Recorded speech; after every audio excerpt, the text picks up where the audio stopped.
দেখতে পেলেন। দয়াল নবী এসে আমার মালিক বিন দিনারকে বলতেছে, হ্যাঁ মালিক, কি জন্য তুমি হারুন বলখিকে মেরেছো? বলে, ইয়া রাসূলুল্লাহ, মায়ের নাফরমান ছিল, মাকে হত্যা করেছে।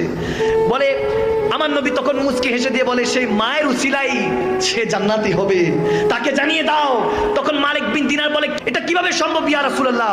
বলে, হাসরের ময়দানে যখন সে হারুন বলখিকে টেনে হেসে ওই ফেরেশতারা নিয়ে যাবে, মাকে উঠাবে, আল্লাহ বলবে, এই মা তুমি বলো তোমার কি হিসাব নিকাশ আল্লাহর কাছে। সেদিন ওই মা চিৎকার দিয়ে বলবে, আল্লাহ ওগো পারওয়ারদিগারে আলম, ইয়া রাব্বাল আলামিন, আমার সন্তান আমাকে হত্যা করেছে, আগুনে নিক্ষেপ করেছে, হত্যা করেছে।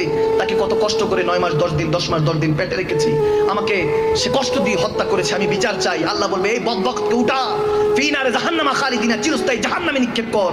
ফেরেশতারা টেনে হেঁচড়ে যখন নিয়ে যাবে, তখন সে বারবার চোখের পানি ছেড়ে বারবার তাকাবে মার দিকে, একবার মার দিকে তাকাবে, একবার রাসূলুল্লাহর দিকে তাকাবে। তখন মালিক বিন দিনারকে আমার নবী বলতেছেন যে ওই সময় সে তার মাকে চিৎকার দিয়ে